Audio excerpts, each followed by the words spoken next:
encore une fois, mon ami. Il se passe quoi? Il se passe une continuité de trahison. Une continuité de trahison de la part des deux partis qui se disent congolaises. Donc, sur dans une partie gouvernementale, Félix Tshisekedi, d'abord eux, alors que Oyo Bango Bazo Kana, Naba rebelle, na Qatar, Eza Makambo Obakoki comme à l'interne, dans un dialogue inclusif, ba Congolais, pour ba débattre ba trouver solution unanimement ensemble pour que s'il enfin que pays la réunifier. Maintenant, Félix Tshisekedi a préféré que ça là accord éphémère parce que ce qu'on t'a bien accord oyo bien que baza ko médiatiser ango mais finalement ba cause profonde oyo memi pays na état oyo ezalango lelo yo eza abordé te solution ezate la preuve ane que ba pesi ango ba chapitre ba bandi koloba ba banda ko landela chapitre na chapitre ça veut dire quoi? En réalité, c'est quelque chose pour masquer les vrais problèmes, pour masquer la situation, c'est-à-dire la cause profonde, la canne, ma cause profonde. Est-ce que première cause profonde de la illégitimité, il y a Félix Tshisekedi. Comment ils vont débattre ça? Parce que Martin Fayoulou, qui a été élu par le peuple, n'est pas là-bas. Et c'est une des causes de profondité. Joseph justement, quand Joseph Kabila n'est pas là-bas. Et c'est une des causes profondité. Exactement, c'est ce que je suis en train de dire. D'abord, c'est la façon dont Corneille Nanga a proclamé Martin Félix Tshisekedi. Et c'est à partir de la crise et bandit à illégitimité, il y a Félix Tshisekedi. Ils vont la cause profonde. Cordon, merci beaucoup. La cause profonde de la situation au dans la République démocratique du Congo, et ça na préambule la constitution ya mboka. Au étali likambu ya illégitimité, c'est-à-dire gouvernement oyo ezo konzaka Congo ezalaka volonté ya peuple te. Quand bien même basala ka ba mascarade ya remettre parole na peuple pour peuple a décidé destin na ye, et lorsque le peuple décide son destin, bayaka koboto la destin à peuple ba commission ya bango. C'est ça la cause profonde. Tozali na pouvoir successif ou ezali illégitime. C'est ce que je suis en train de dire, que sans pourtant qu'on aborder la cause profonde de la situation à Mboka par les deux parties de Bazawana, donc d'accord ou eza éphémère et qu'on résoudre rango à ta problème mon côté. Problème ya Congo ezali illégitimité, ya pouvoir. C'est ça le vrai problème ya Congo. Et vous allez voir que même les Nanga, lorsqu'ils ont pris les armes, ils ont évoqué ça. Quand bien même que Bangope, baza ba acteur oyo ba prolonger qui puis ba sali innovation na illégitimité wala ya komona ke mutu a gagné ba élection peuple a poni mutu bango ba imposer mutu mususu. Et maintenant lorsque ba okende kuna c'est pour satisfaire les appétits économiques et politiques, il y a Trump, il y a États-Unis. Et appétit économique, il y a Qatar. Na ya bango moko les deux parties d'une manière individuelle. Quand je dis individuel, ce sont les intérêts politiques et économiques. Il y a Félix Tshisekedi. Na ya ba acteur, il y a AFC M23.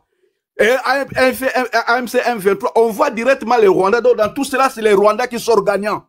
C'est ça la vérité. Donc, moi, je suis là, quelqu'un qui croyait un peu à 50% à eux, parce que je le disais que tout chemin mène à Rome, mais je trouve aujourd'hui que avec eux, tout chemin ne peut pas arriver à Rome. Tout chemin ne peut pas arriver à Rome. Donc, c'est là, je dis que c'est une double trahison du côté du gouvernement de Félix Tshisekedi, parce que Félix Tshisekedi, que président pour avoir la légitimité, et du côté des rebelles qui ont pris les armes, ils nous ont promis d'aller jusqu'à Kinshasa, et aujourd'hui, ils signent des accords pour privilégier leurs intérêts personnels. Je dis bien, je souligne, personnels. Quand tu as un intérêt peuple congolais, intérêt à bébé, donc pendant tout ce temps-là, Kagame sera en train d'exploiter le Congo, Trump sera en train d'exploiter le Congo, et Félix Tshisekedi sera en train de piller le Congo, et c'est le peuple qui perd. C'est ça qui est pitoyable, qui est malheureux dans tout ça. Donc ça, c'est vraiment une façon en fait, de nous considérer encore comme des moutons, quoi. C'est-à-dire que, comme ils sont mouton à bango, ils peuvent faire de la haine, c'est tout ce qu'ils veulent. Mais pour ceux qui vont défendre une partie ou une autre partie, mais essayez un peu de revenir à la conscience et à la raison. Vous allez voir que ce sont des escrocs politiques, ces gens-là. Bango tout. Ils sont en train encore davantage d'escroquer le peuple congolais et le Congo. Bon, je m'arrête là, Cordon, merci beaucoup. Honorable, bonjour Nao, j'espère que vous allez bien. Bonjour Cordon, on va bien, bonjour à nous. Honorable, comment vous allez arriver à Kinshasa? Beaucoup m'ont dit ça quand Félix Tshisekedi. Question à Liboso et question à Mibale, honorable. Ma cause profonde au Balobi Basolé, numéro 1, ils ont l'illégitimité de Félix Tshisekedi. Maintenant, nous avons traité en haut, ça va acteur wana, où il va concerner de cette illégitimité. Comment vous allez faire? Oui, merci Cordon. Pourquoi excusez-moi, parce que dans la zone à Liège, je vais être tour depuis l'Obina Libanda, dans la traîne à Libosa Garagui et Méa. Cordon, il y a quand même une déception dans Ngambo Nabiso, hein. Il y a que nous tous allons sous patience. Chemin est très long. Il y a quand même une déception dans Ngambo Nabiso. Nous avons compris que l'autorité Nabiso à AFC bar M23 pour signer l'accord de principe au Mbalaboni. Et cet accord de principe, tu as signé qui en déjà? Tu as signé cet accord de principe Moussoussou. Et nos autorités de AFC M23. Nous, on ne s'attendait pas à ça. Nous, on ne s'attendait pas à ça. Pendant ce temps que nous avons sotoyébike, Félix Ndengezawana a respecté Kanae et l'autre côté. Et je ne sais pas ce qui, les deux parties, et qu'on avance, ils se un accord de principe. Côté qu'on a ce qu'il n'a pas donné au matin, ils se soutiennent. Bissopé. FCM 23, tu avancer les sous-soutés, je ne sais pas. Ou bien, par exemple, même encore dans la politique politicien. En tout cas, là-dessus, vraiment, dans Zangi, moi, Maloba, dans la déception, ou bien, et aux ala Ndengoyo, Bango Moko Bakanicité, que Félix, cette fois-ci, que nous avons à respecter l'accord que signé. Mais je ne pense pas. Mais nous avons des Zalandenge qui ont d'accord, moi, ma partie, moi, des ordres honorables. Les acquis. Moi, nous avons les latés. Nous avons les latés. Nous avons les latés. C'est normal, ça libre la pensée. C'est clair. C'est que nous on attendait. Il est clair. Donc nous on attendait que Tokeno Peme la Penza na Katanga. Ou na Katanga ou na Kisasa. Voilà. Et ils attendaient. Tokeno Peme la. Voilà. Tokeno Peme la na Katanga. Et maintenant, badone na monde, badone échanger, mais on va pas baisser le bras. Tu allais toujours dans le mouvement révolutionnaire, tu vas abandonner en côté, tu vas soutenir en côté, dans l'action en côté, tu salama. Cependant que tu as l'ingate bâti que vraiment Félix terrain parce que azo pillé ba outiko funda sous Félix sao. Ba outiko funda sous Félix na Belgique no Félix azo pillé ba minerai ya miba aux ala na idée. Et alors pourquoi Mutwandengo vraiment biso to tikaye à Pico, la peine de surtout à Congo. Vous pensez que nous peut-être que nous Félix, tant que nous voyage, nous pour intérêt à Congo. Non, Félix a dit voyage pour intérêt à Congo. Félix a dit que voyage pour que bombi sambongo yamboka o yazoiba. Ce n'est pas que Félix a dit voyage aux hommes que nous. Mais non, à passer 5 continents en 10 jours. Et vous pensez que non Félix azoke ne babilo kwana pona ngai nayo naye kuna tozala bien na Congo, mais non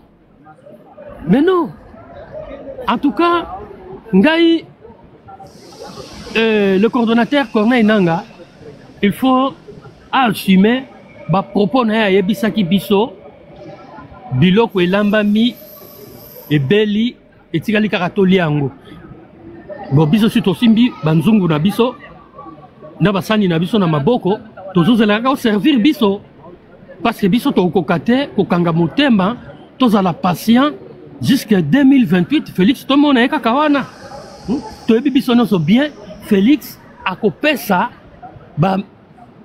baprisonnier te po ndomba baprisonnier wana baza na bango te baza te Félix akopesa yango te donc en tout cas mpo na ngai na suki awa nazolela te je suis clair je suis toujours de l'AFC Bar 123 et je le soutiens je suis clair je ne vais pas abandonner AFC Bar 123 je serai là en tant que révolutionnaire et je sais bien que non nous allons avoir la victoire merci beaucoup Cordon. Voilà, merci honorable Tolobate Olandi honorable bien sûr qui a ça c'est mon pote hein, donc tout bah, c'est mon frère aussi hein, c'est mon frère donc tout ça va frère tout ça va congolais attendez qu'on a vu voilà comment traiter ma cause profonde alors que cause ya liboso c'est légitimité. Ndeko Cordon, en tout cas, au Limbisanga na batonne sur Bazawana, moi je trouve que en réalité, accord ouane a signé, ils a même pas la cause profonde. Ils a lu le mécanisme que des individus baluki va trouver pour se mettre d'accord. Or, si on parle de cause profonde, il faut l'intérêt à Congolais. Parce que exactement, c'est ça les causes profondes. Or, na ba principe na bango, on va mettre en place et ça pour s'apaiser entre eux. Donc Félix pour protéger son pouvoir, Nanga pour aussi assurer à venir d'ailleurs politique en Mboka. La part de nous Congolais dans tout ça, il y en a pas. Et par là je regrette na bandeko yo ba soutenaka eux le régime en place, na ba soutenaka la rébellion parce que aujourd'hui na si Congolo nyoso azana conscience penza à comprendre que non Azalaki, il était tellement dipé na gouvernement et na rébellion. Parce que quand on a un lobby bien, il n'est pas question.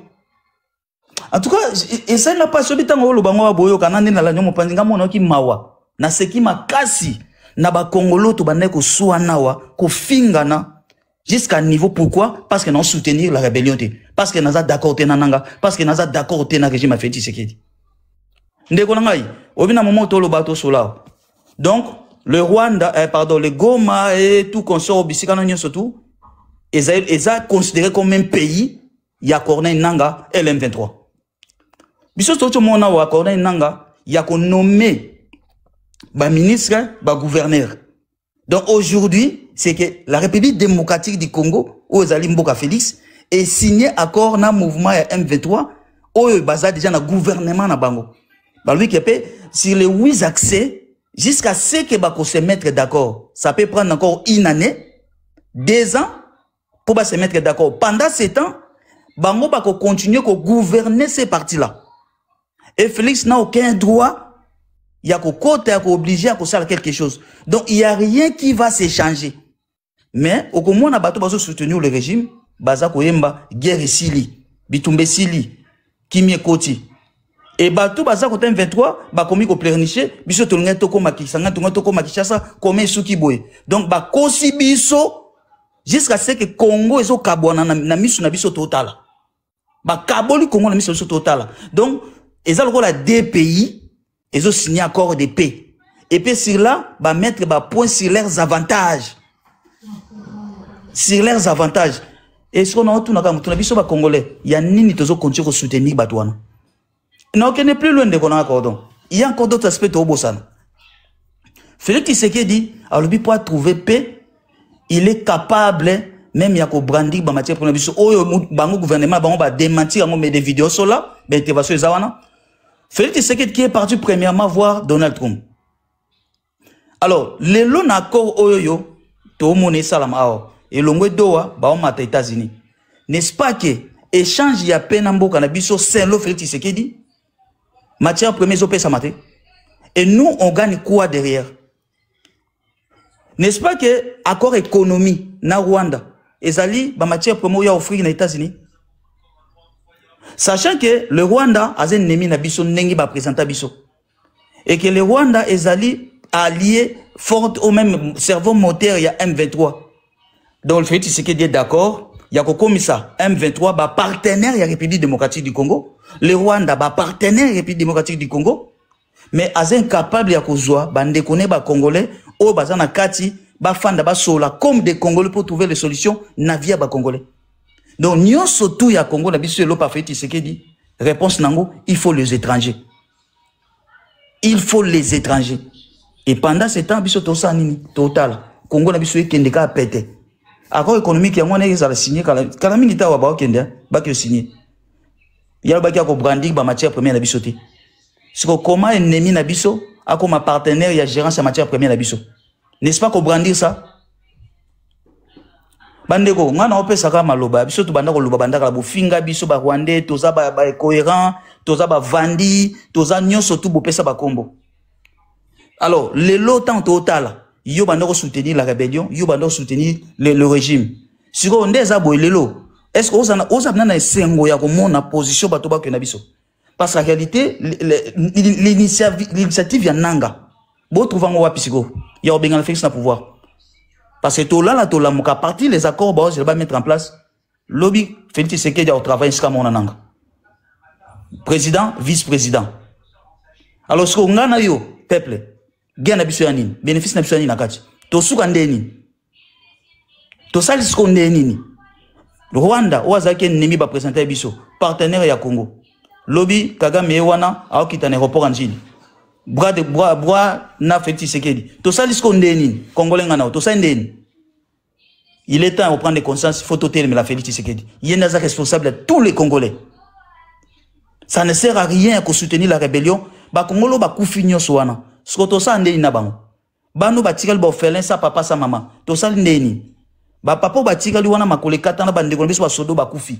To sali ndeni na bana bon ba famille na bango. Ba maman ba tikal ba veuve le to sali ndeni na bango. Bon no soutenir la rébellion. Partage à pouvoir parce que le dialogue est comme yo, partage à pouvoir. Donc marambo kana ki lelo na ozi la sko muto nyonso ko sala ko oser ko soutenir encore la rébellion 23. Na pas nanga ya panela ya nania. Je suis d'accord na cordon ça maintenant ça.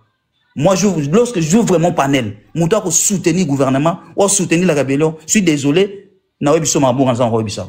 On en a marre, bande ko biso ba kufi. Ba na biso ba kufi. Le pays est à danger. Vous continuez toujours à prendre des positions pour soutenir un individu. Merci, Cordo. En tout cas, Ndeko Georges, je ne m'en pas now.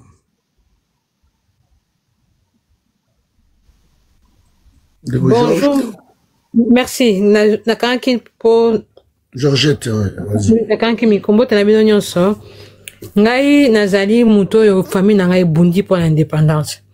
Ba koko na ngai ba arrière gros koko na ngai ba bundi pour l'indépendance pour être tozwa kimpwanza. C'est-à-dire tozwa ba bengi souveraineté en mboka na biso, mboka ezokoma na maboko na biso pour tozwa to diriger mboka na biso ndenge elongo bami. Ndenge Congo ezokende ya pasi mingi na motema. Déjà élection eza mascarade. Yimo nanga lobi ba favoriser qui tel candidat alors que yinda zwa kité yinda zaki président à Seni tanga lobi que zaki mutona zwa kité ba benga on mascarade mais mascarade on est sali que mbongo ebima ebele ba milliards ebima sope ba pesa ba sope mbongo sope na fonds monétaire sope international mais nyon so les zappé nyongo pona mboka na biso donc nyongo biso to futa soit na matière première na biso. Donc, bato ba seli bloka bongo, et dit bato ke na contre peuple na biso. To na besoin comme biso nyo soto jwa pas na kati mboka na biso. Kongo za mboka munene, Kongo toni kita mingi, to ko vivre ne to vivre boité. Et ko zaka une poignée de personnes te baza na vie moko décente. Il faut que biso nyo soto jwa pas na kati ya Congo.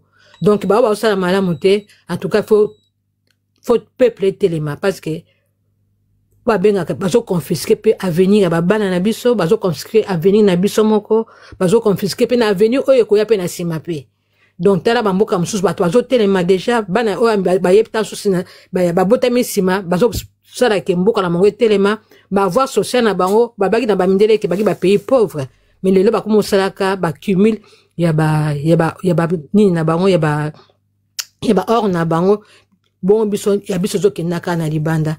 En tout cas, on a le bakaka yango wana mais ne siko na ngana loba plus na likamo elekana ki liboso soki na kokozo ka mwa mkesima o etali assainissement ya ville de Kinshasa. Biso da batu wa na Belgique cordon ye pas pe muta Belgique na batu pe belé na ne pe de ko CG8 à lobaki pe par rapport à expertise. Donc so di camion se faut que le kabat pas en expertise.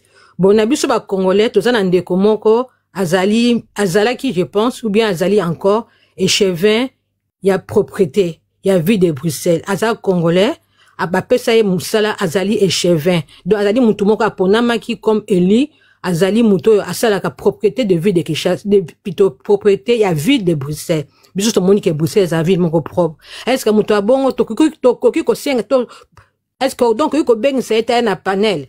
Donc ngo beng sa batu mususu parce que ye akoya en tant qu'expert. Est-ce que peut conseiller batu mususu tendeni ba ko maman.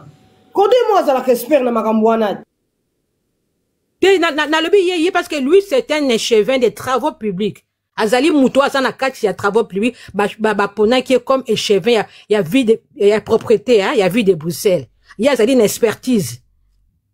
Ozomona attention à koko pesa ni ba sa organisation ndeni ndeni Bruxelles ezali planifié ndeni ba organiser vie de Bruxelles. Au moment cordon lui par exemple que Kinshasa ezali na ba quartier belé. Ngale na école primaire na école primaire na limité toujours tant na kuna soit civisme mais que le Kinshasa est divisé en 4 parties Tchango, Lukunga, Moamba et moko Kimangai. Ozomona Tandengo wana skun tozo ben c'est en tant que akoy ko ben c'est en tant qu'expert. Ozomona. Tu ba ko ben c'est en tant qu'expert dans domaine il y a propriété parce que lui il est échevin. Donc il est échevin, il y a propriété, il y a vie de azali échevin il y a vie de Bruxelles. Et puis il sous nazana mutu moko ndeko azali mutu Congo Brazzaville. Azali qui chargé à sa compagnie nezala qui pour na kosala assainissement enlèvement des ordures ménagères d'azali ko s'occuper na assainissement na enlèvement des ordures il y a vie de Brazzaville mais sauf que na ça sungwe so ba bebana mais à sa société o yemoko donc ba idée pozo pesa o ba camion tout ça ikuta somba ka yemoko après a jouer contrat na ville de Brazzaville il na azali ko s'occuper na ko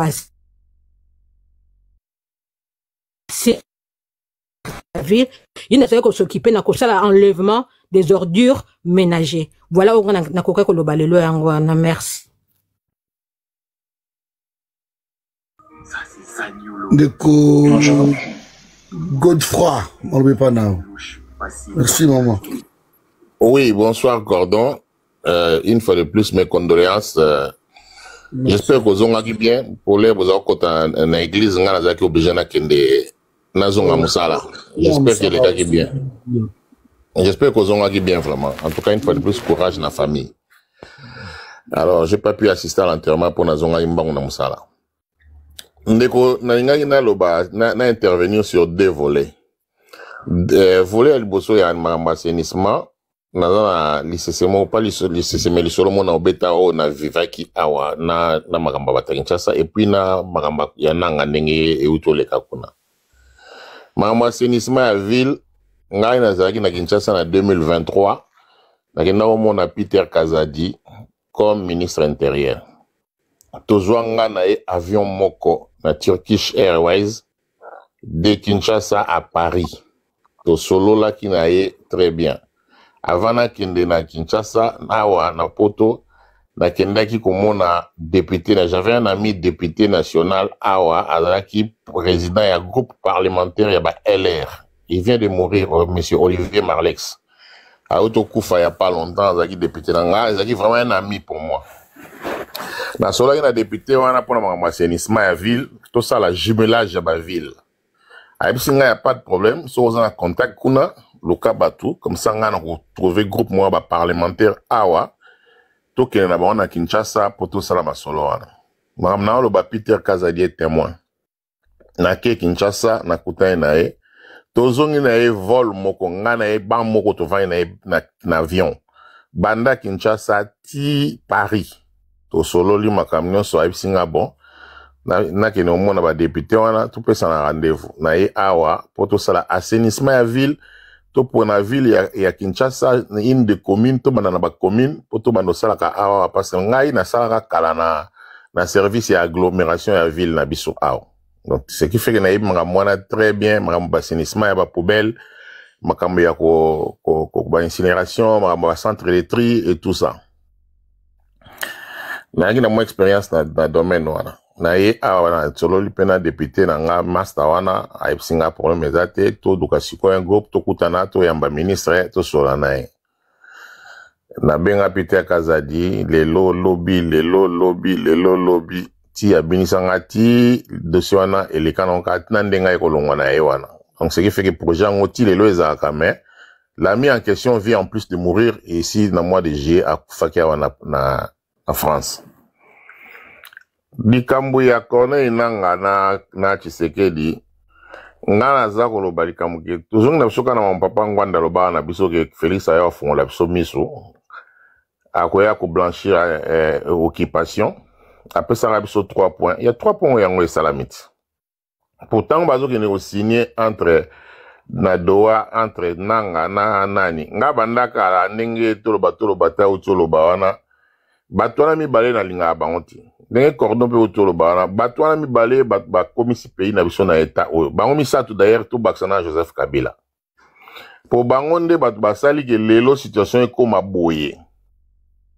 Alors lelo bazotala ben terrain na bango mo personnel oyo ba signé wana yango wana na minute biso ba congolais photo to mobiliser derrière biso nyonso tout to ko telema poto benga na bango mibale wana na ebité par quel moyen mais au soki moyen mususu au banda rébellion mususu na kata Kinshasa ezali peut-être ko sala ngo choix eza souti po nanga but na ezalaki asuka na ye na Goma kuna lokola za appuyer na ba tuti wana basuka wana pona landaki discours na ye asuka akoma ene ko beta discours o babanya mulenge bazara nango wana ya séparatiste wana. Ce qui fait que baonyo so batiaki espoir epai na ye ke akokende Kinshasa akosala boye akobenga na Félix, c'était faux. Oyo baoti ko signer kuna ezalika ba revendication na bango o bapesaka ba mesure o bapesaka Félix avant azwa pouvoir. Lokola Félix a respectaki yango te yango basimbelaki minduki yango baoti ko conclure yango kuna. Donc biso ba congolais nde batu bimi ba dupe peuple nde abimi dupe pour intérêt moko te ya congolais za kati wana intérêt moko ya peuple ezate. Alors c'est à nous maintenant le peuple ya hôtel mais la bango ezalaye Félix ezalaye nanga toluka solution mususu. Je sais pas ce que leader mon politique a hôtel makuna loba peut-être na yebité na yoki matin fayu la rosa discours lundi après-midi na yebité sera loba nini. Mais nous devons maintenant mettre la pression au peuple au azo souffrir. Yende peuple on a tellement. Soka telemité totika bango bakufa nzala badinda na mai. Totindira bango eloko te totika bango ndenge wana parce que ba ndingo si pourtant. Bato nyo surtout bazo tambola na sa mai kuna lelo bazo continuer bango komisa Félix. Ba oyo mususu baza na poto awa bazo continuer bango komisa nanga. Maintenant il faut biso to renvoyer bango dos à dos. Toyeba nini tokoki kosala po tokoka kosikola mboka oyo parce que soki totiki mboka oyo kaka boye mboka ese kabwani nango. Donc Félix but na ezalaki nango ye l'essentiel azala président quelque part. Pour le dialogue intercongolais bozo zela dialogue inclusif Félix a gagné temps. A obenda biso tina 2028 ne Kabila salaki na 2016.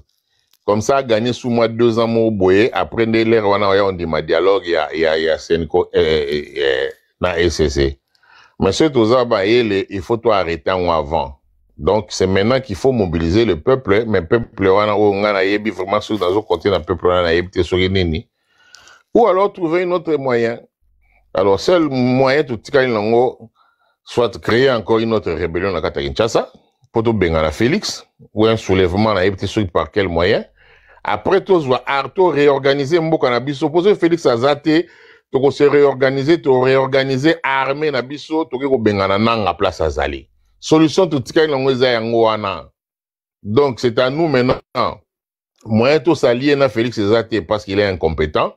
Il faut biso sikoto lokato récupérer mwandambo pouvoir eza pa Félix pour que biso nde toke ko bengana nanga tozong sa Congo ndenge zalaka parce que ce to zelika à Félix na batunaye c'est peine perdue. Donc j'ai dit et je vous remercie. Merci. 243, Malbepa Nayo. Boko Kinshasa ou pas? Merci Cordon pour la parole.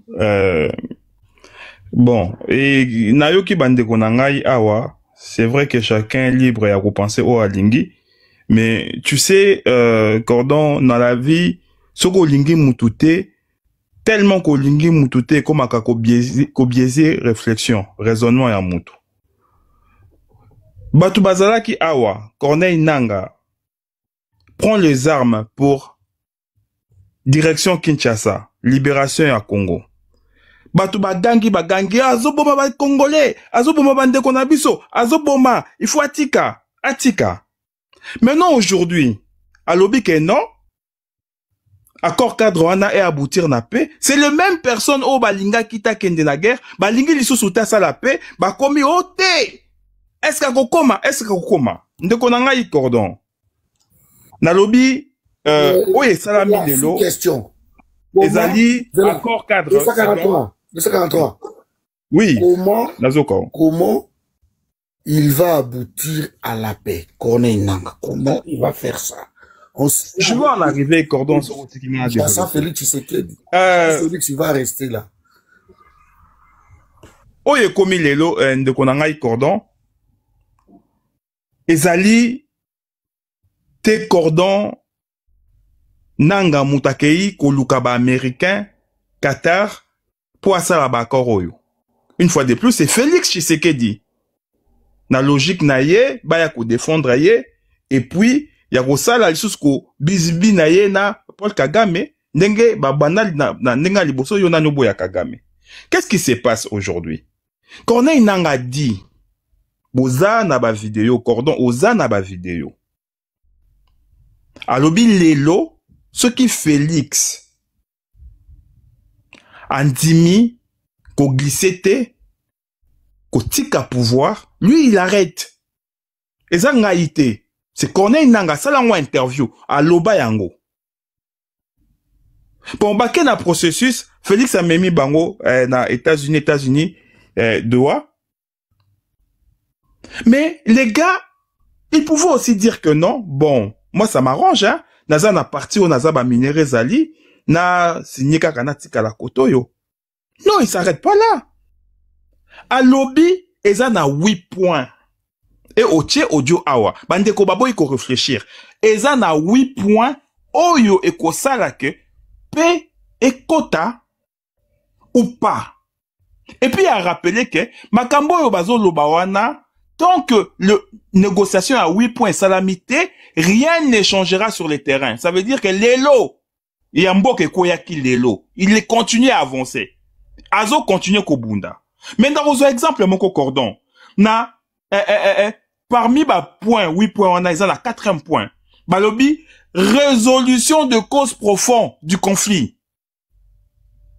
Parmi ba 8 points, on a résolution de cause profonde. Donc, Nalobi, il n'y a pas un seul opposant qui défend la République démocratique du Congo, ndenge Corneille Nanga zo salango. Parce que, ba opposant, yon so moko taza na capacité, ya kolobana Félix, non, oko changer constitution te, non, oko glisser te, non, oko surendetté mboka na biso te azalité.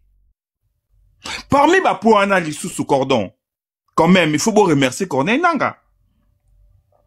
Renforcement de l'unité nationale. Moutou alingi balkanisation. Est-ce qu'il faut renforcement de l'unité nationale? Pour quelqu'un qui veut la balkanisation? Pour quelqu'un ou à l'ingui division? Mais il y a un visa là-bas, l'unité nationale. Pour aller là-bas, il faut un visa, c'est ça? Non, et ça parmi bah 8 points. Moutou Abandi Makambouana, c'est Félix Tshisekedi. Tous les gomatraciens, tout bateau ba outil espace où on a libéré, ceux qui baquent à Kinshasa, on les arrête. Et ça réponse du berger à la bergère. Bango, Goma Tracien, baza ba victime té. C'est des Congolais. Baza ba Congolais seconde zone té. C'est des Congolais. Tout le monde a indigné té ba banque na bango ba kangati lelo. Ça pose problème à personne. Mais lorsqu'on a une personne qui parle de l'unité nationale, na ba point naïe. Ce qu'il faut, bakende na peine à Félix Tshisekedi, il faut unité nationale. Boana batu, bazo lobela yango té. C'est grave quand même, de Konangaï Cordon. 4e point, on attend qu'il y a des causes profondes. Parmi les causes profondes, il y a quoi? Et ça, illégitimité. Oh, yo, mais Meliso Bakambo, yo, surtout. Nakatuana. Il faut pas solo. Dans les 2 semaines qui suivent, petit à petit, n'engen de quoi na lobby. Et puis, plus loin, na point 7. À l'Obinini, mise en place d'une gouvernance inclusive. Pardon, moi, c'est là qu'on a développé le cordon. C'est là. Oui. Moi, sous question, on a place. J'ai pas compris. L'illégitimité du pouvoir. Comment Corneille Nanga et Félix Barosolo la Yango, alors que les acteurs principaux, Joseph Kabila et Martin Fayoulou, Bazati. Donc Corneille Nanga va traiter ça comment avec Félix Tshisekedi?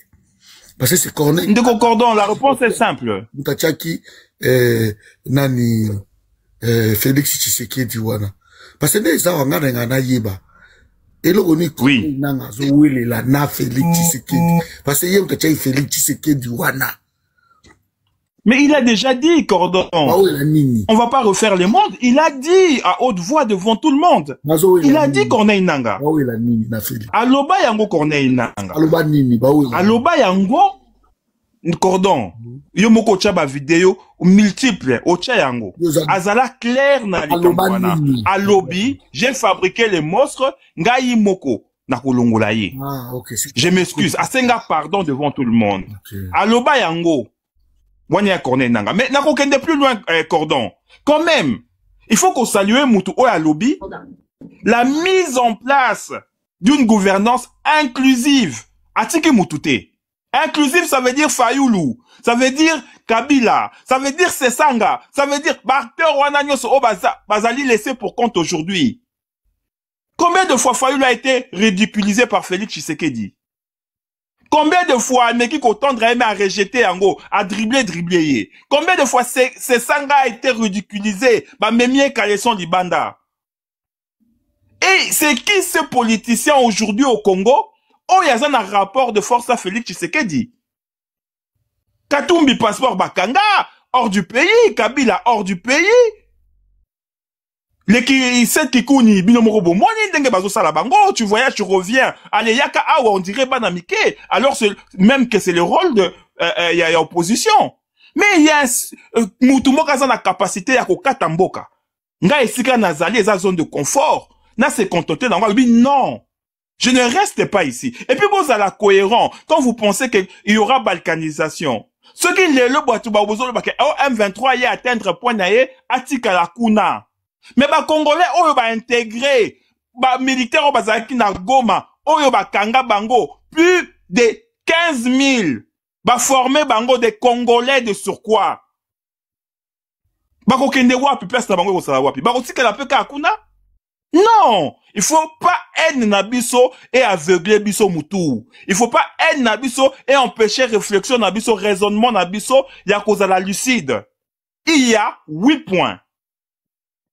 Négocier, à négocier. Na 8 points wana. Si on trouve satisfaction, il y aura la paix. On intègre tout le monde. Dialogue intercongolais inclusif. Comment la politique a bataillé DP c'est N inabino. Ah, mais bandeko, quand même, je suis en train de développer au Katanga pour le balangaï politique N. Nganaza N. Ce qui n'a qui N, n'a matala pendant la cordon. Parce que ngana cordon doit réfléchir différemment.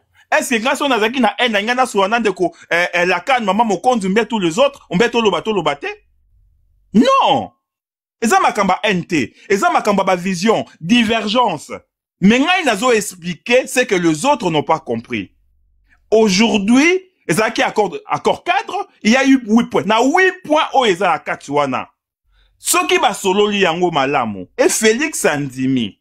Parce que, parmi ba 8 points wana ezali respect la constitution. Il ne va pas glisser. Okoki ko glisser te. 2 mandats tu pars.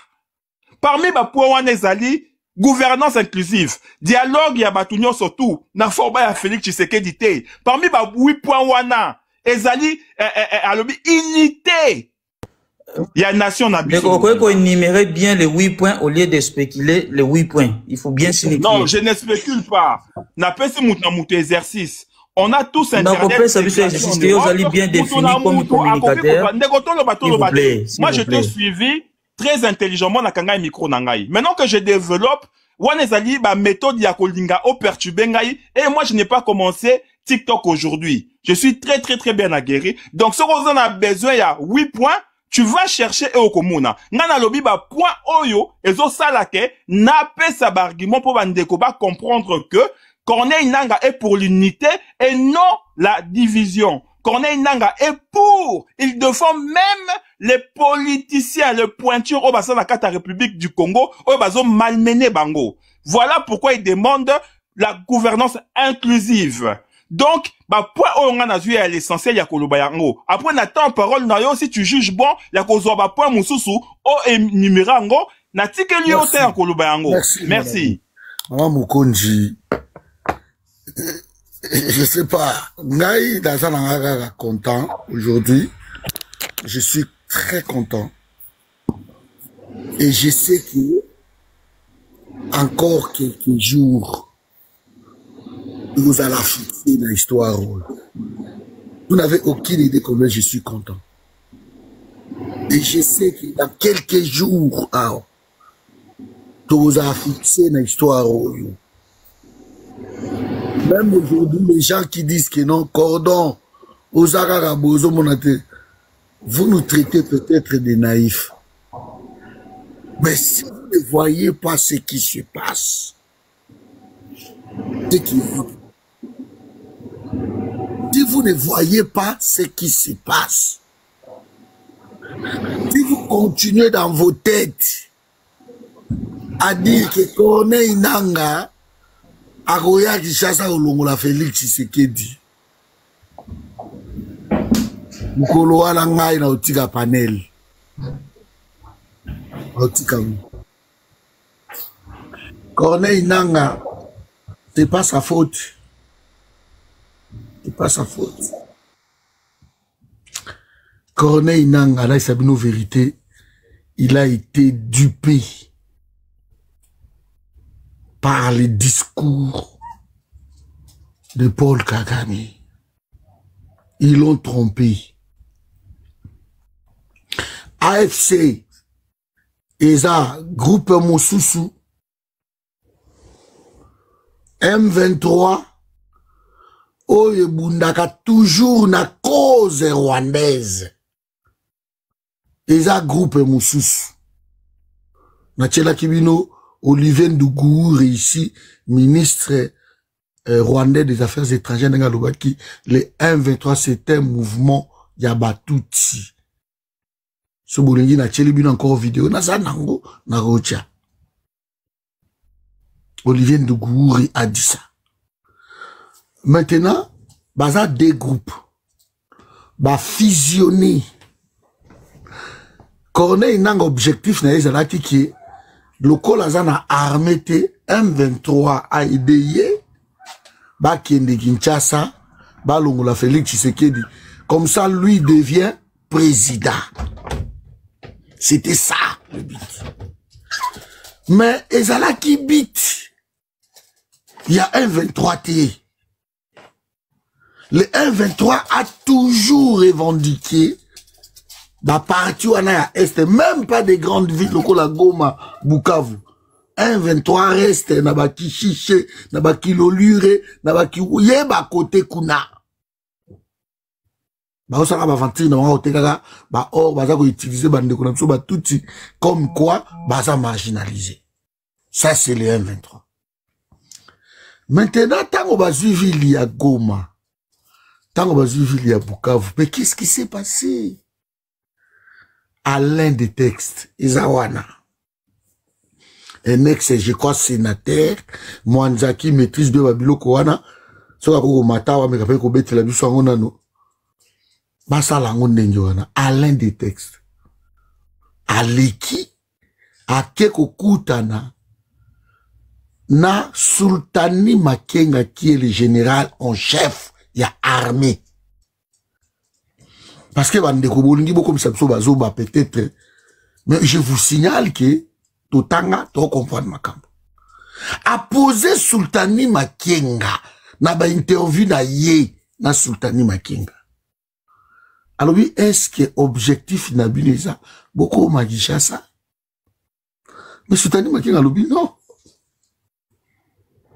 Sultani Makenga lobi non. Interview ezawana bo betale des textes bomona entretien avec Sultani Makenga bomona ngwezali. Alors bibi so moyen to koma ezate. To koma Kinshasa mais kone inanga azana ba mbisho na koma Kinshasa.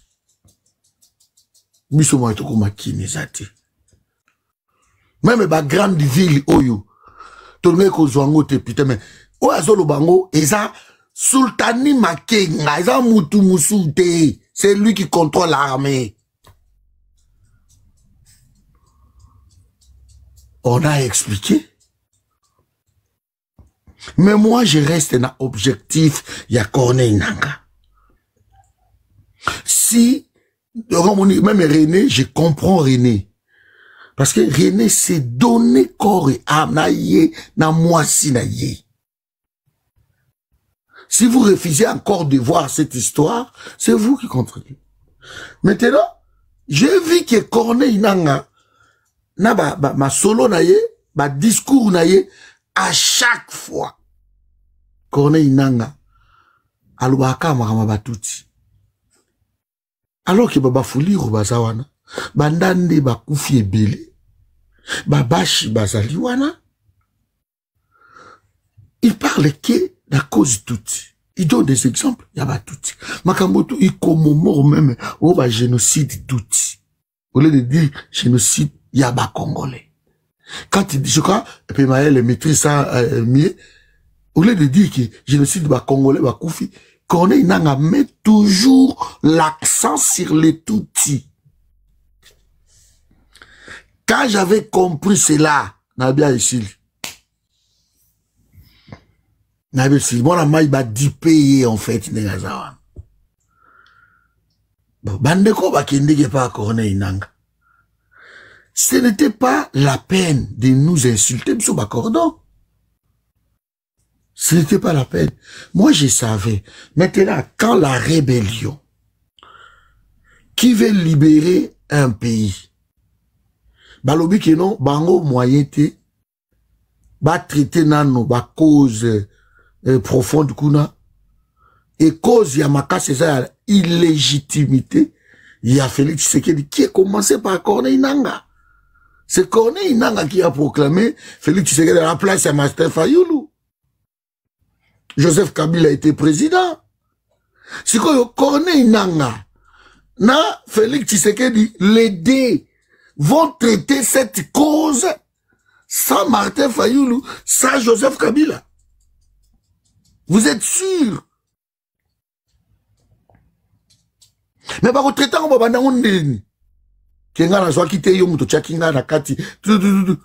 ils vont faire ça. C'est logique. Ici, Corneille Nanga n'avancera plus. À quoi avancer les sous-soutés? Bah, s'il s'agit de signer, bah, Corona. Ce que vous allez même pour 2 ans.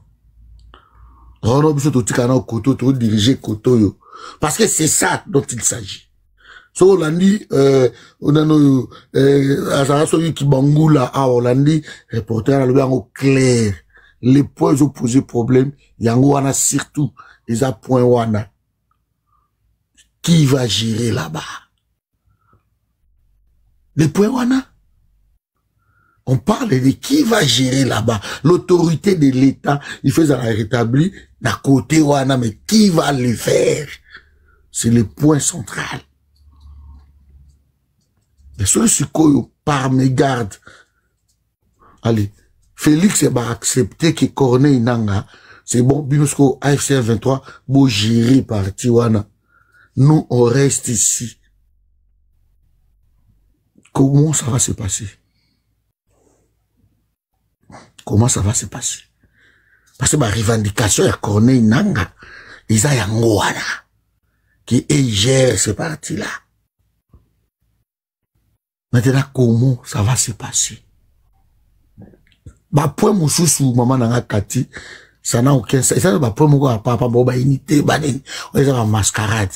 Bah, point qui fâche, yango wana ona ebisi bino. Qui va gérer là-bas? Là, c'est des points qui fâchent. Parce que Kagame ne veut pas laisser côté wana. Alobango bien alobi akotika est ya République ité et sa zone inaye d'influence. C'est Kagame qui l'a dit. Donc, donner à AFC 1-23, bah, gérer Kouéwana, c'est de l'aubaine pour Paul Kagame. À OCP là. Maintenant, Naï pour on a posé la question. Est-ce que Félix Tshisekedi va rester jusqu'en 2028? Ou bien Félix Tshisekedi Bakubenganaye avant. Nalandi, le côté 143, lobby qui non, tout gérer ensemble, tout, azo bunde la même, ba fayoulou, et tout consort, bunde la bango, tout pour gérer ensemble. Ce que tout gérer ensemble, n'est. Donc, Félix Tshisekedi va rester président de la République, même de fait, mais il va rester président, et qui, tout kaboli corné n'a comité sous ministre, il y a intérieur, nga cordon a commis sous ministre de l'infrastructure, failli la commis sous premier ministre, c'est ça? Et c'était ça l'objectif Yakumba. C'était ça l'objectif Yakumba. Sultan Makenga, comme sous chef d'état-major général, ou bien ministre de la défense, je ne sais pas moi, Laurence Kanyuka, ou Ilungo, sous ministre de l'information. C'était ça l'objectif Yakumba. Et beaucoup nous disent aussi qu'on a empêché que Félix a changé la constitution. Est-ce que c'était ça l'objectif de Corneille Nanga? Parce que Félix a changé la constitution ou pas, Corneille Nanga arrive à Kinshasa, il chasse, il n'a Félix Tshisekedi, n'a pas tout à Bengani. C'était pas son objectif. Corneille Nanga bimaki na Kenya, c'était le 15 décembre. Je me rappelle 2024. Abmaki na Kenya pour empêcher Félix de changer la constitution. Il était là pour chasser Félix Tshisekedi. Maintenant qu'il ne chassera plus Félix Tshisekedi. Ah, les Congolais qui le soutiennent, c'est qu'il faut que Nara Goma, que Nabso Goma, Bukavu, voilà. C'est ça? Donc, ça comme des pays. Et les gens qui soutiennent Félix Tshisekedi, moi, je ne peux pas mater, moi, je ne peux pas Bukavu, c'est ça? Congolais, juste tu peux rajouter quelque chose que, n'oubliez pas que si c'est le cas, Nakon va signer, donc la constitution va être changée. Comment faire ne pas changer la constitution? Voilà. C'est ça. Mais bon, Bilo Sikoyo, Bozo parti wana, Bo gérer yango, alors que ce n'est pas consacré dans la constitution. Mais ça, voilà ce que je voulais dire. Non,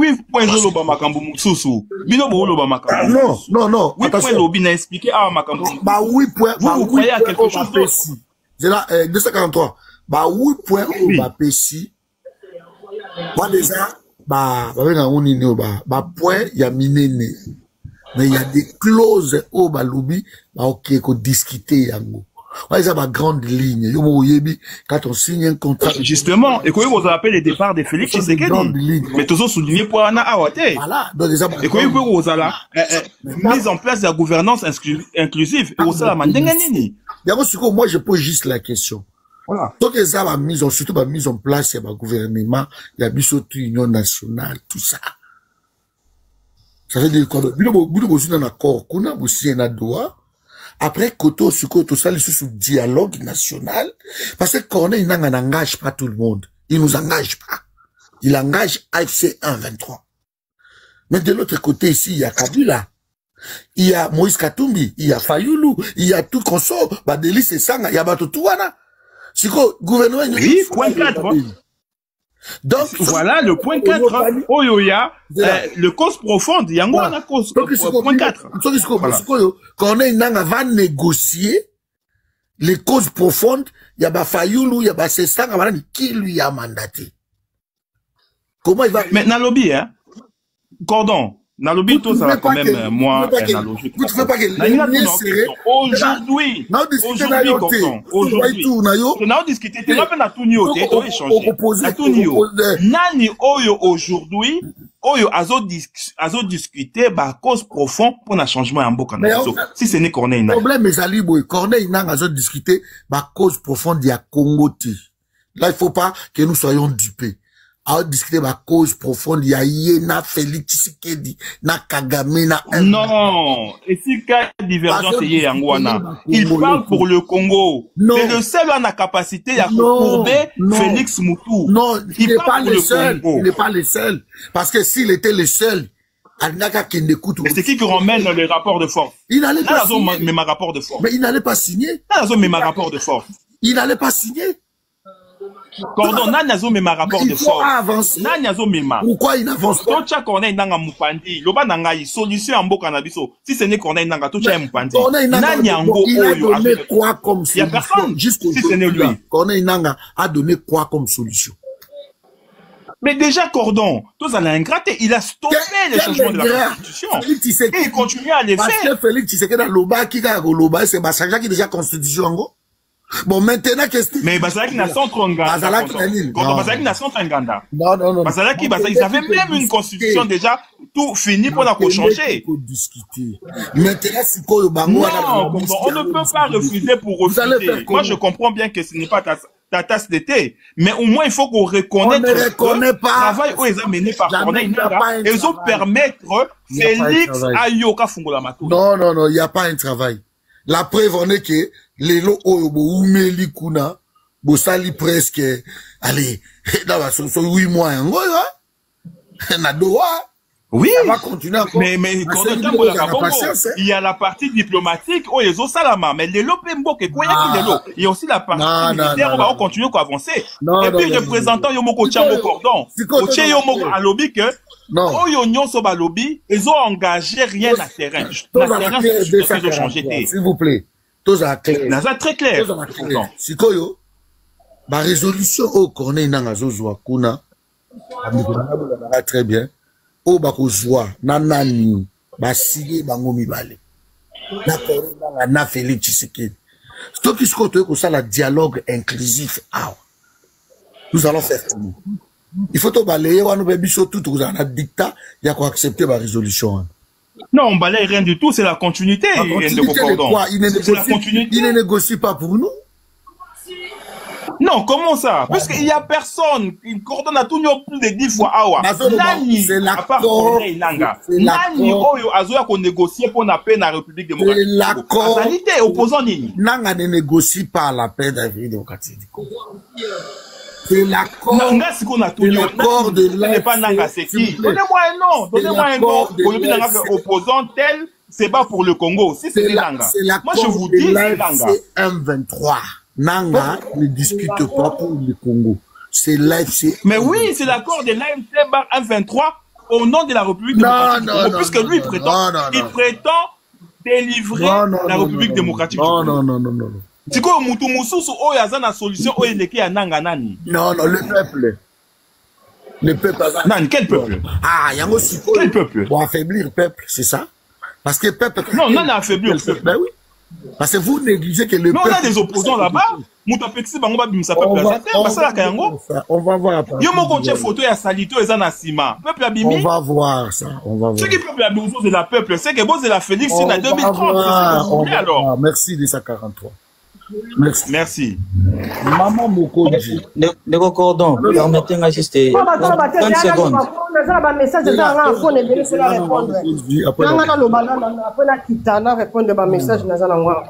Merci Cordon. Tolérance, c'est là. C'est beaucoup qui est tolérance parce que tolérance, au monde va finir à terre. Ah, so fingi Fayoulou Zo va bloquer. Voilà, l'équipe t'attendait dans ma embarrassant. Donc, fingi même Félix Tshisekedi va bloquer. Ici, on insulte personne. Tout ça, le débat au Gétoro Yo Kanatena Bandiko, on reste poli. Mais c'est bon que dans le finga, moi, je suis dans la panel Nabino. Je sais, hein. Je sais, Martin de la Rana Kota, quand on a la capture, on a la vidéo Bofinga Kangai. Je sais. La panel Nabino. Vous voyez, ben ici, moi, j'insulte personne.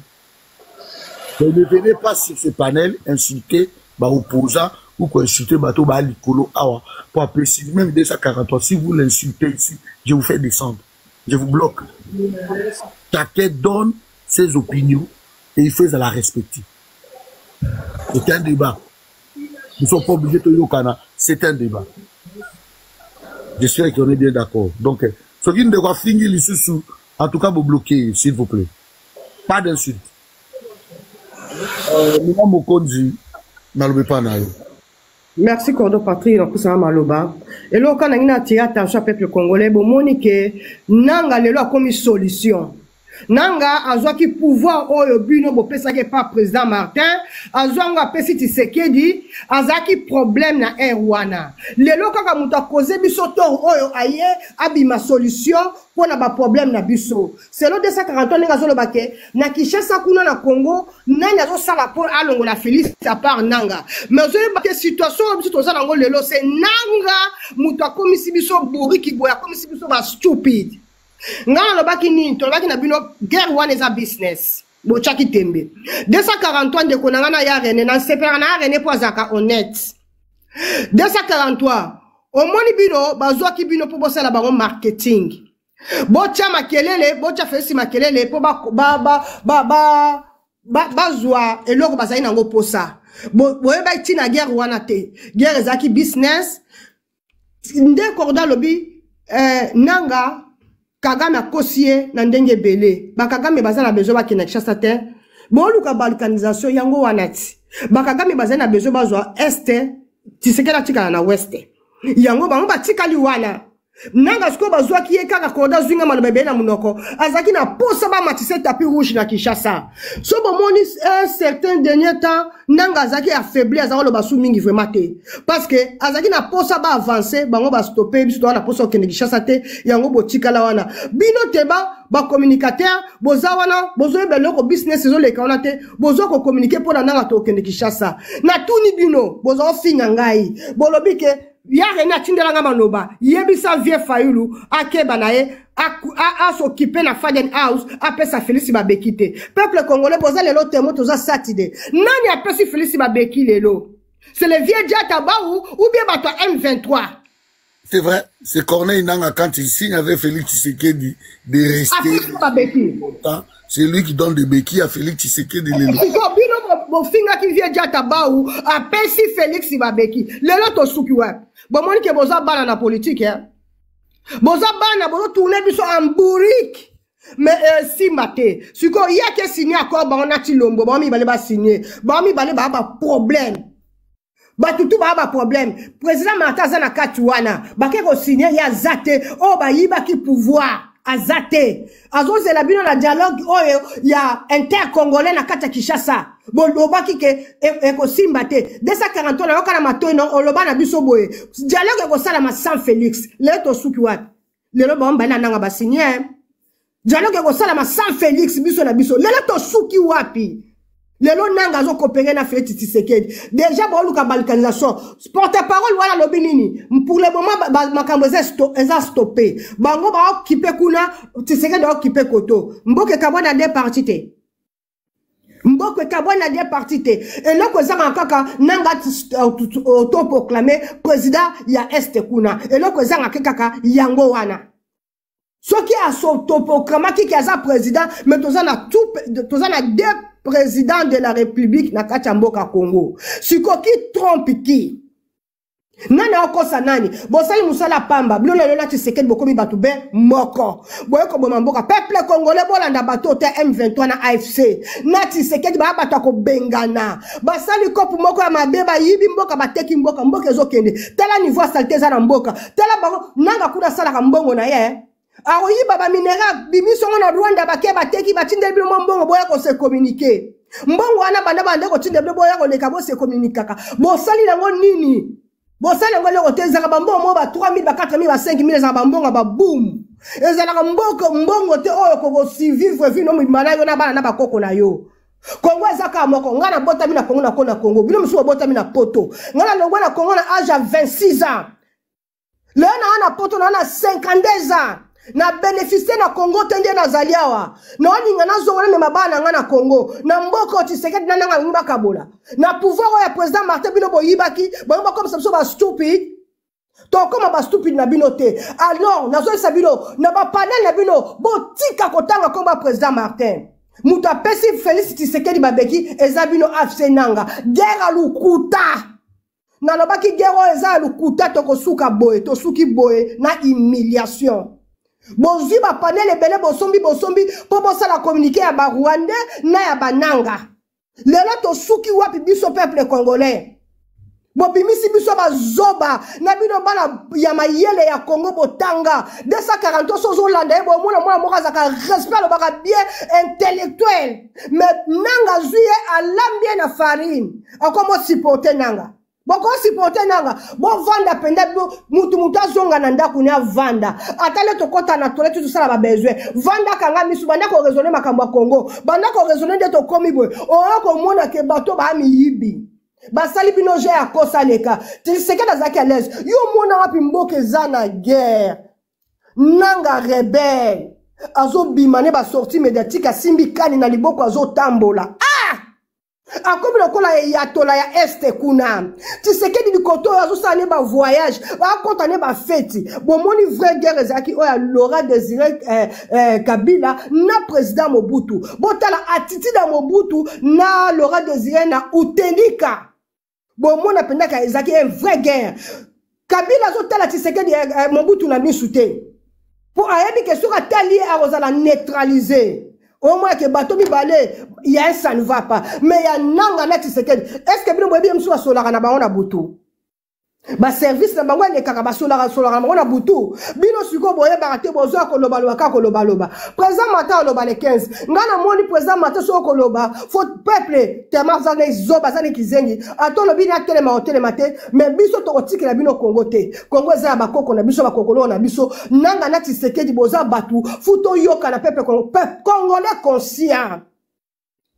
Bonjour conscience, futo bengana nanga na Tshisekedi. Ba problème, ba ibi pouvoir na bino, ba pesi ba komu ko kabola ngona ndenga des ordres. Sur to suka ndeni, ba bi ba osala partage à pouvoir. Po nanga zonga, nanga yiba ki pouvoir, nanga zonga ba ko cheta premier ministre ou be ba ko cheta vice président ou la sali 1+4.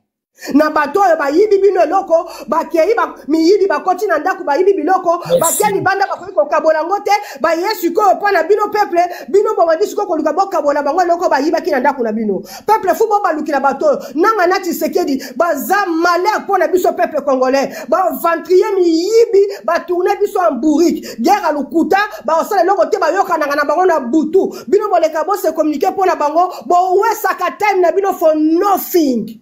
Mbongo ba pesa bino za ka ba miete za ka mukie bato ba mi yibi ba bomi mboka ta niveau to komi lelo to komi ba kizengi ya Félix Nananga guerre boko o côté na ya za l'aise o pe côté na za l'aise bino peuple Congo to ko finga na biso to ko swanaka lelo na pesa ba beki bolongo la vie diata ba na buzo ba bino soki na mati na panel bozo finga vie failu na ko mata na panel bo manga likolo merci na bino.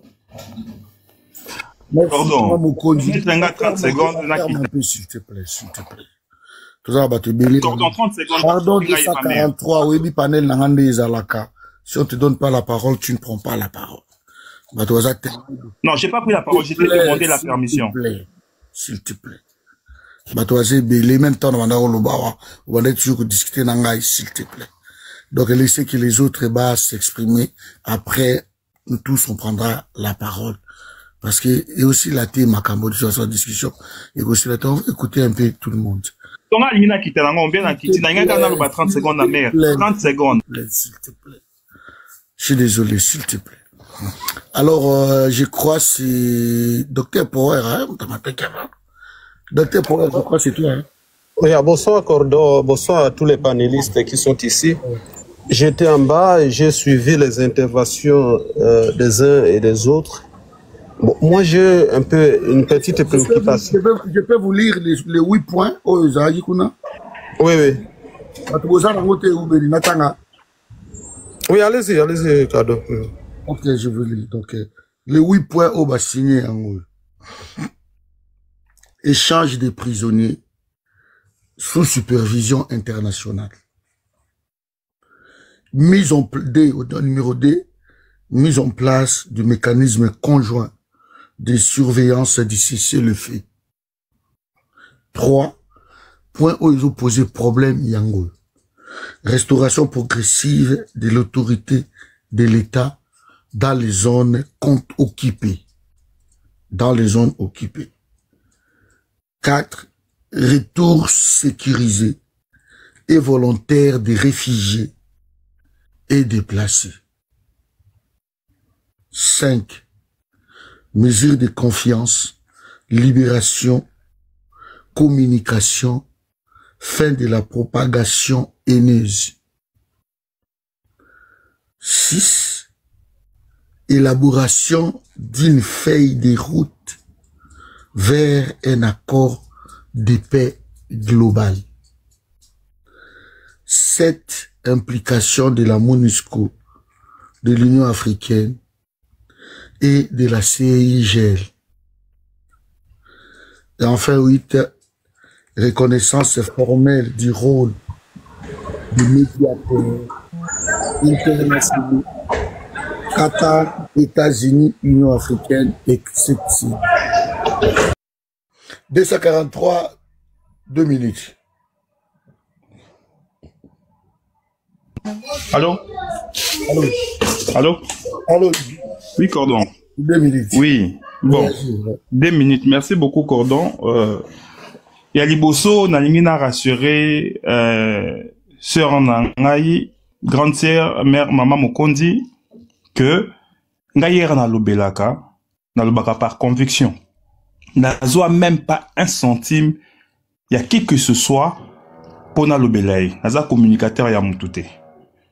Nazalaki, Ngaï, na parti moko. Jamais na tika kozala directement na AFC, na soutenaka AFC. Nazalaki Mutuya RCD, il y a RCR, et j'ai quitté l'RCR, Nazui liberté d'Angaï, pour intervenir ndenge na lingi. J'ai pris ma liberté, na longue RCR. Donc, en dehors, il y a ça, Mutu moko atikala ko futanga mbongo azate, Nazuaka mbongo ya Mutu moko te, pour na ko soutenir qui que ce soit. Yami balé, pour la balkanisation, c'est en Angaï, Zala Kimia. Na lobby point 6, et Kangi Masolo, ils allaient renforcement, il y a unité nationale. Ils allaient parmi les points wana, où AFC a présenté, au bazo, ils avaient point à non-retour. Il faut tout solo, la cause profonde, et puis point wana, l'unité nationale. Donc, Moutazan a besoin de balkanisation, ayakate pour na, alobama kamba unité nationale. A kozwa au bino bosali boye nazu kwa nangai koto wana peto za la kimia mais elo mo nangina loba awa Cordon. Aujourd'hui l'ingratitude où ezali, tout le monde veut salir Cordon Nanga, tout le monde veut salir l'AFC, mais mutu nyoso to azo pointer Musapi na Corneille Nanga, Musapi moko ezozongela ye responsabilité na ye na mboka lelo. Responsabilité ya chef naye, ya parti naye, na kati ya mboka lelo. Ata la responsabilité que chacun balaye devant chez soi. Avant qu'il y ait responsabilité, Corneille Nanga. Corneille Nanga, c'est que je sache, ba o bazolo ba ke yende mutu, anoma Félix, ou bien quoi que ce soit. Corneille Nanga n'a jamais été président de la Cour constitutionnelle. Oui, confirmant Félix. Lui, il n'a fait que citer. à Wanganate. Il l'a reconnu comme un homme, à Zoua responsabilité na yalobi. J'ai créé les monstres, je vais les défaire. Et, moyen à défaire monstre oyo azawana yepe, azana ma yele yako kima po bakanga yete. O etindie na États-Unis. O etindie andima, accord pour na ko gérer ba minéraux na biso na Rwanda.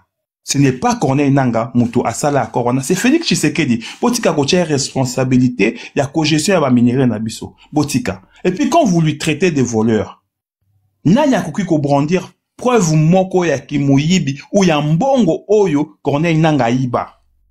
Bien au contraire, on l'a saisi, c'est bien oya zwana mutu kinaye moko. Bien au contraire, on l'a condamné à mort. Et puis, que Corneille Nanga a l'intention ce qu'a komaki, ce qui avec si on refait les mondes dans le bakango mingi, que Corneille Nanga a changé constitution. Là aussi, c'est une faute très grave. Il faut botika makambouana. Puisque Corneille Nanga s'appuie sur l'article 64 de la constitution d'Abisso. Où il lobby tout Congolais a le devoir. C'est un devoir. Il y a zui par na mais yo nangai. Biso plutôt zui par na biso na koloba.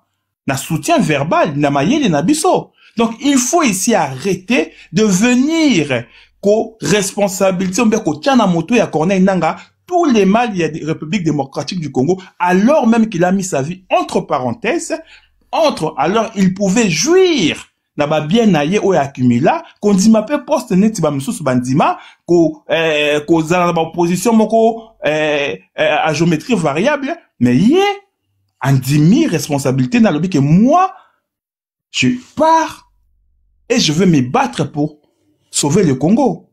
Donc, oya saluana, accord cadre, alobi izana 8 points, mutuna ko invité mutuna mutu, atanga 8 points wana. Soka moni 8 points nezana eloko moko, oyo ya monike, eko balkanize mboka, Cordon Zawana a tié débat, tout ça là, naie débat, pour te démontrer le contraire. Na choc, il y a idée, déjà jaillisse la lumière, moi je suis prêt. Mais koya awa kolobake note, yé, apesi babeki. Sur base de quoi apesi babeki? Donc, tout ça là intellectuel, tout discuter le quoi là intellectuel, tout ça là kaka na haine na motema parce que haine est bien zaka réflexion ya mutu.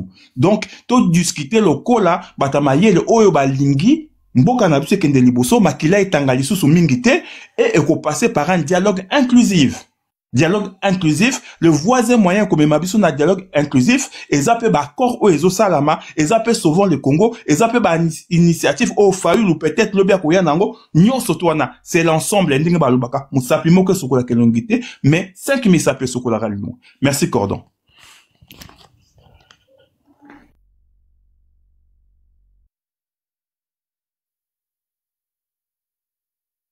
Là.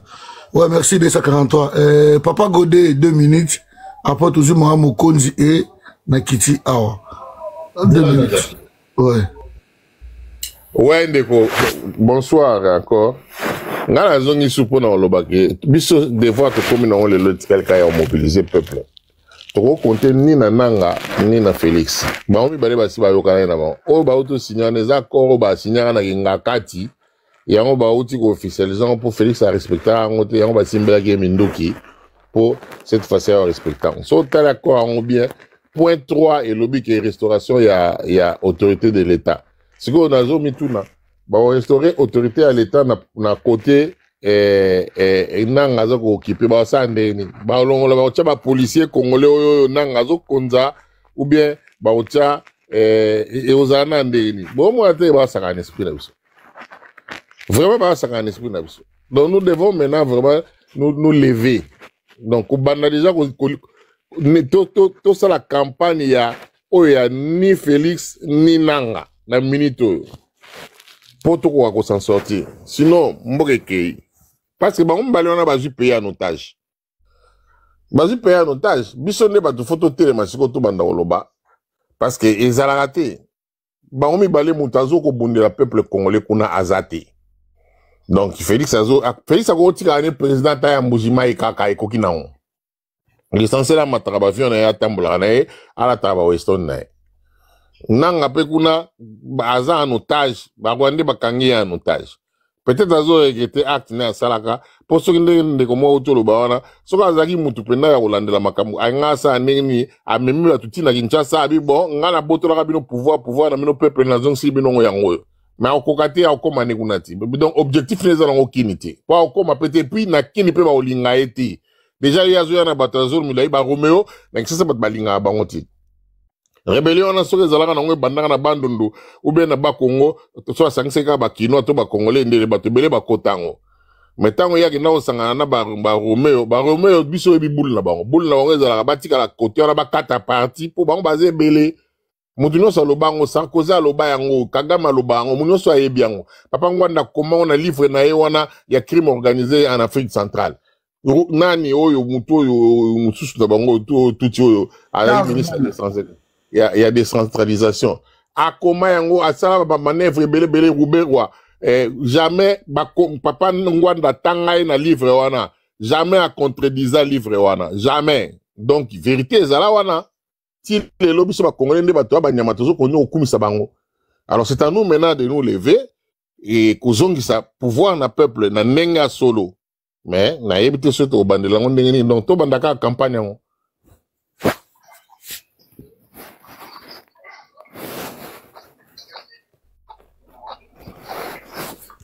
ok moi comme na baksa sauter